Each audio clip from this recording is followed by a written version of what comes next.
If you're over 50, you've probably heard some version of this lie. Your best years are behind you. You feel it when the younger guys at work stop asking your opinion.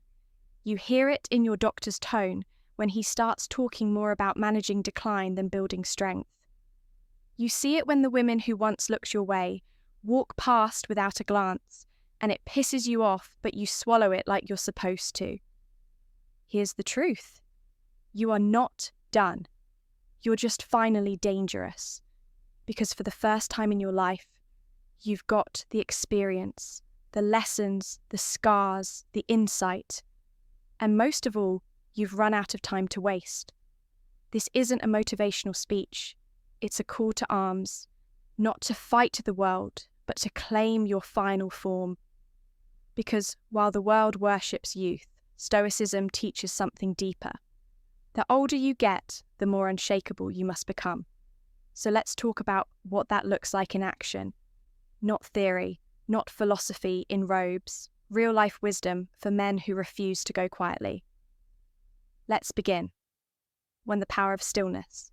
Why older men hold the real leverage, young men run toward everything.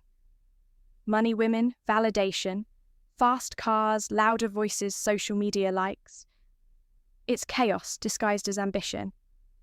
But an older man, he learns the art of stillness. Stillness is not passivity, it's controlled power. It's knowing that 90% of what most people chase doesn't matter, and the other 10% can't be bought. When you're still, you stop leaking energy trying to fix everyone, impress strangers or be liked. You move from reaction to presence. Ever watch an older lion in the wild? He doesn't chase. He waits because he knows exactly when to strike and when to stay quiet. As a man over 50, you hold that same potential.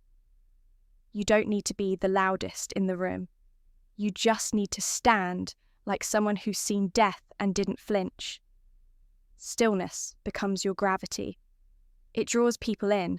Women respect power because people sense something deeper in you. A man who survived himself. Too unapologetic masculinity, let the world call it intimidating.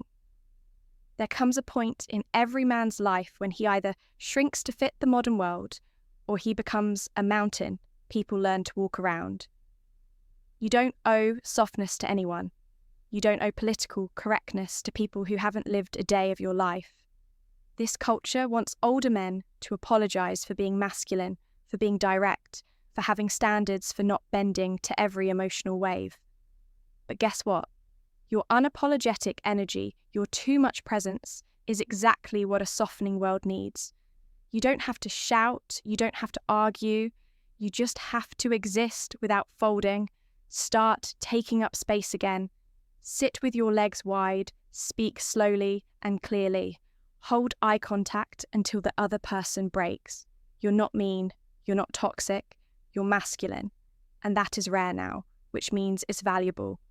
Don't bury your nature to make others feel safe. Stand tall, they'll adjust. 3. Reclaiming discipline. How? The second half becomes your prime. They say men peak in their 30s. That's false. Most men peak whenever they decide to master themselves.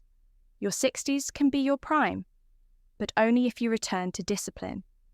Discipline isn't about military routines, it's about dignity. Wake up and move your body. Eat like your future depends on it because it does. Stop outsourcing your mental clarity to the news or cheap dopamine. Start every morning with stillness. A journal, a walk, a cold shower. Not because it's trendy, but because your time is now currency. Spend it wisely. You want vitality back. Train your body again. You want clarity. Stop consuming trash content and start building your cathedral of thought. The older you get, the more your actions echo. You're not just living, you're leaving behind a blueprint. Leave a strong one. 4. The woman question. Why you stop chasing and start attracting. You might notice something after 50. The chase gets old, the games get boring, you no longer want to impress, you want to be met. And here's the paradox. The moment you stop chasing women is the moment you start attracting them.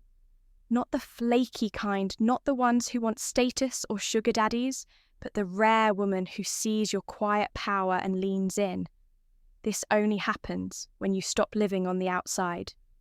Women are drawn to self-contained men who don't need their approval, men who are whole. So stop trying to be younger. Stop dressing like you're 25. Own the grey. Wear the wisdom. Speak from the chest, not the throat. There's nothing sexier than a man who walks like he's already enough. You're not invisible. You're just finally in a place where you choose what you see. 5, legacy mode activated. Why? It's time to become the man they talk about when you're gone. This final chapter, it's not the end. It's the moment where everything counts. The conversations you have, the way you treat the young men around you, the example you set when you think nobody's watching. Most men live to be remembered by a paycheck, a title, or a car. But real legacy lives in the impact you made when no one asked you to. What did you teach? What did you tolerate? Who did you protect? Who did you become? Your legacy isn't a tombstone. It's how people change because they knew you. So start living as the man. They'll quote at your funeral. Be the one whose name gets brought up when younger men ask, who showed you how to be a man? Let the answer be you. You're not past your prime. You are in the age of power where your calm cuts deeper than chaos, where your presence is heavier than any flex.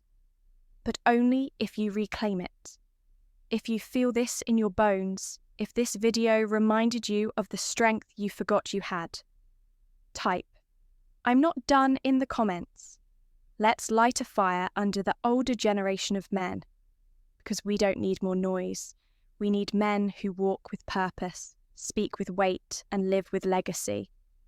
Subscribe if you're done being talked down to. And remember, this age doesn't weaken you, it sharpens you. Music.